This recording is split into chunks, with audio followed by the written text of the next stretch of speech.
নমস্কার বন্ধুরা, তোমাদের জন্য নিয়ে চলে এসেছি ছোট্ট একটা গল্প। তো শুরু করা যাক। এক দুঃখিনী মায়ের গল্প।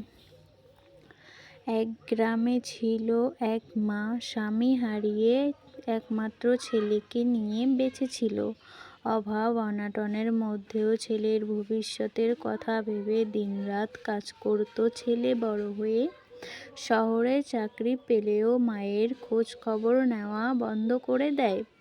মায়ের চিঠিগুলো পড়া হতো না, উত্তর আসতো না। তবুও মা প্রতিদিন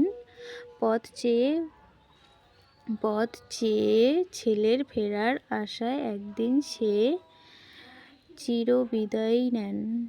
ছেলের আগমন ঘটেছিল। তখন খুব দেরি হয়ে গেছে। মায়ের ভালোবাসা